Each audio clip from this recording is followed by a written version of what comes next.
Hi, this is Suresh from Timetable. கோவையிலிருந்து உங்க சுரேஷ் பேசுறேன்.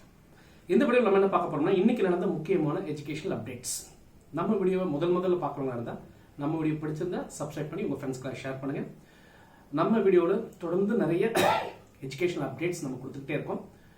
அந்த வகையில் இன்னைக்கு என்ன நடந்திருக்கு அப்படின்னு பார்த்தோம்னா இன்னைக்கு 3 விதமான நிகழ்வுகள் நடந்திருக்கு. ஒன்று, இந்த ஃபைனல் இயர் ஸ்டூடெண்ட்ஸ் வந்து ஏற்கனவே யூஜிசி வந்து கண்டிப்பாக எக்ஸாம் வைக்கணும் அப்படின்னு சொல்லியிருந்தாங்க. அந்த எக்ஸாமை செப்டம்பர் மாதம் இறுதிக்குள் முடிக்கணும்னு சொல்லியிருந்தாங்க. இதுக்காக நம்ம தமிழக அரசாங்கம் என்ன பண்ணியிருந்தாங்கன்னா ஏற்கனவே உயர்கல்வித்துறையிலேருந்து நம்ம உயர்கல்வித்துறை அமைச்சர் வந்து வருகின்ற செப்டம்பர் மாதத்துக்கு அப்புறம் வந்து கண்டிப்பாக எக்ஸாமினேஷன் ஸ்டார்ட் ஆகும் அப்படிங்கிறத வந்து திட்டவட்டமாக அறிவிச்சிருந்தாங்க. அதன்படி அண்ணா யூனிவர்சிட்டியில் படிக்கக்கூடிய ஸ்டூடெண்ட்ஸ் எல்லாருக்குமே பிஇ இன்ஜினியரிங் ஃபைனல் சம்ஸ்க்காக வெயிட் பண்ணுற எல்லா ஸ்டூடெண்ட்டுக்குமே வந்து டைம் டேபிள் அப்படிங்கிறது 15ஆம் தேதியிலேருந்து ஸ்டார்ட் ஆகுது. இன்னும் நாளைக்கோ டெஃபினட்டாக உங்களுக்கு இது சம்மந்தப்பட்ட டீடைல்ஸ் வந்து உங்களோட ஸ்டூடெண்ட் கார்னர் வெப்சைட்லையோ அல்லது அண்ணா யூனிவர்சிட்டி வெப்சைட்லையோ டீடைல்டு டைம் டேபிள் வந்து உங்களுக்கு கண்டிப்பாக கொடுத்துருவாங்க. ஸோ இந்த டைம் டேபிள் நீங்கள் கண்டிப்பாக ஃபாலோ பண்ணிக்கங்க. எக்ஸாம் கேன்சல் ஆகுமா அப்படிங்கிற ஒரு திங்கிங் வந்து இனிமேலும் இருக்கிறது நியாயம் இல்லை அப்படின்னு தான் தோணுது. நம்ம வந்து ஏற்கனவே கொரோனா பேரிடர்கள் நிறைய கமெண்ட்ஸ் நம்ம போடும்போது நிறைய பேர் உண்மையிலேயே சொல்றீங்க, கொஞ்சம் மனசுக்கு வேதனை அளிக்கக்கூடிய விஷயமா இருந்தாலும் கூட ஏற்கனவே யூஜிசியோட வழிகாட்டுதல் படி இந்த எக்ஸாம் நடத்தி தான் ஆகணும் அப்படிங்கிறதுனால இதை வந்து கண்டிப்பாக நடத்தி தான் முடிச்சிருவாங்க. இதுக்கு 2 விதமான வந்து விஷயம் வந்தது. ஒன்று வந்து ஆன்லைன் நடத்த போகிறோம், ஆஃப்லைன் நடத்த போகிறோம் அப்படிங்கிற மாதிரிலாம் பரபரப்பாக பேசப்பட்டுச்சு. உயர்கல்வித்துறையிலேருந்து மாற்றி இதை பேசினாங்க. இப்போ முடிவாக என்ன சொல்லிட்டாங்க அப்படின்னா இந்த எக்ஸாமை நாங்கள் ஆன்லைன்லையும் நடத்துவோம், ஆஃப்லைன்லையும் நடத்துவோம் அப்படின்னு சொல்லிட்டாங்க. ஆஃப்லைனில் வந்து எழுத நினைக்கக்கூடிய ஸ்டூடெண்ட்ஸ் வந்து ஆஃப்லைனில் வந்து எழுதிக்கலாம். ஆன்லைனில் யாருக்கு அப்படின்னு கேட்டிங்கன்னா வெளி மாநிலங்கள்லையோ அல்லது வெளிநாடுகள்லையோ தங்கி இருக்கக்கூடிய மாணவர்கள் வராத சூழ்நிலைகள் இருந்தால் அவங்க வந்து ஆன்லைனில் இந்த எக்ஸாம் எடுத்துக்கலாம்னு சொல்லியிருக்காங்க.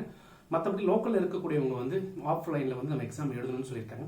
இதில் இன்னொரு முக்கியமான விஷயம், இந்த கண்டெய்ன்மெண்ட் ஜோனில் இருக்கிறவங்களோ இல்லை வந்து ஏதாவது கல்லூரியை வந்து கொரோனா அந்த வார்டாக மாற்றிருந்தாலோ அங்கே வந்து எக்ஸாம் நடக்காது. அவங்களுக்கு வந்து மாற்று ஏற்பாடாக நியரஸ்ட் பக்கத்தில் இருக்கக்கூடிய வேற ஏதாவது கல்லூரிகள் வந்து சென்டர் வந்து அமைக்கப்படும். அந்த சென்டரில் போய் அவங்க எக்ஸாம் எழுதணும்னு சொல்லியிருக்காங்க. ஸோ இந்த பிளானெல்லாம் வச்சு பார்க்கும்போது கண்டிப்பாக எக்ஸாம் நடக்கும் அப்படின்னு தான் தெரிய வருதுங்க. எக்ஸாமுக்கு நீங்கள் ப்ரிப்பேர்டாக இருந்துக்கிறது தான் கரெக்ட். இன்னும் 10 days தான் உங்களுக்கு சாலிடாக இருக்குது. So get prepared for your examination. கரெக்டாக கண்டென்ட் எடுத்து நீங்கள் ட்ரை பண்ணுங்கள்.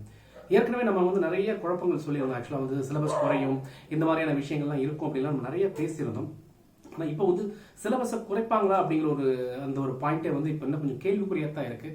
இதை பற்றின அப்டேட்ஸ் கண்டிப்பாக டைம் டேபிள் ரிலீஸ் பண்ணும்போது கண்டிப்பாக கொடுப்பாங்கன்னு நான் நம்புகிறேன். அதனால நீங்கள் சிலபஸ் பாயிண்ட் ஆஃப் வியூவில் எந்த ஒரு ரிடக்ஷனும் இல்லை. கொஸ்டின் பேப்பர் வந்து ஈஸியாக இருக்குமா டஃபாக இருக்குமான்னு நிறைய பேர் கேள்விகள் கேட்டிருந்தாங்க.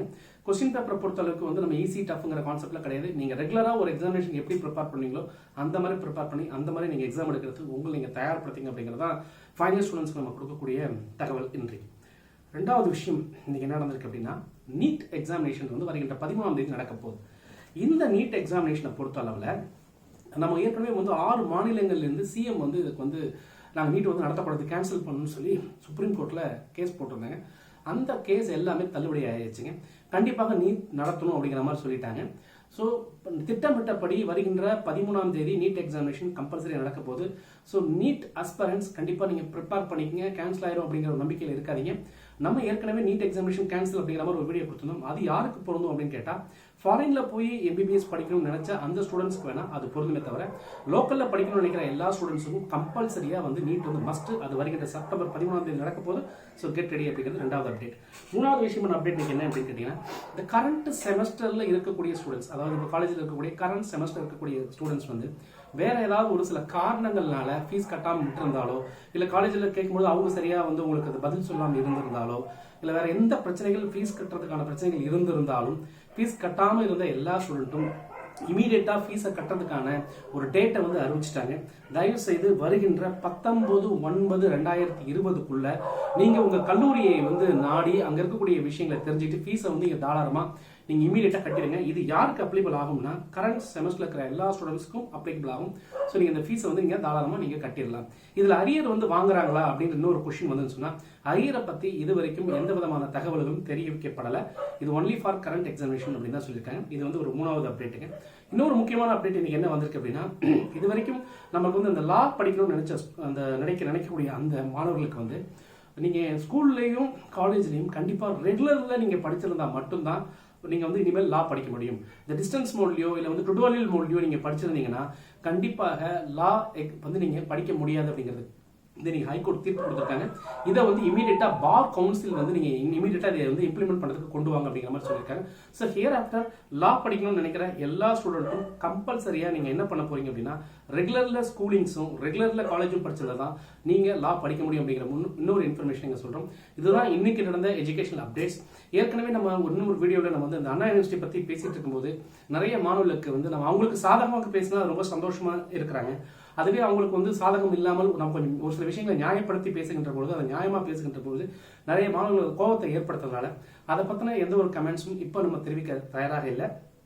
ஆனாலும் உண்மையிலேயே என்ன நடக்குது அப்படிங்கிறத மட்டும் நம்ம வந்து தெளிவாக கொடுத்துக்கிட்டு இருக்கிறோம்.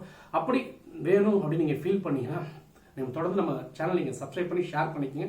ஒருவேளை நான் பேசுறது உங்களுக்கு வெறுப்பு ஏற்படக்கூடிய சூழ்நிலையாக இருந்தால், குறிப்பாக அண்ணா யூனிவர்சிட்டியில் இந்த அரியர் எழுதக்கூடிய மாணவர்களுக்கு நம்ம பேசக்கூடிய விஷயம் அவங்களுக்கு எரிச்சல் தோணக்கூடிய விஷயமாக இருந்தால் சாரிங்க, நீங்கள் தாராளமாக என்னோட வீடியோ வரும்போது ஸ்கிப் பண்ணிவிட்டு நீங்கள் உங்களுக்கு எந்த சேனலில் வந்து உங்களுக்கு பாசிட்டிவாக கொடுக்குறாங்களோ அந்த சேனல் நீங்கள் தாராளமாக பார்க்கலாம் அப்படின்னு சொல்லி ஒரு வேண்டுகோளை நான் என்னோட இந்த வீடியோவில் வைக்கிறேன். தொடர்ந்து பேசுவோம், இணைந்திருங்கள். உங்களுடன் சுரேஷ். பாய்.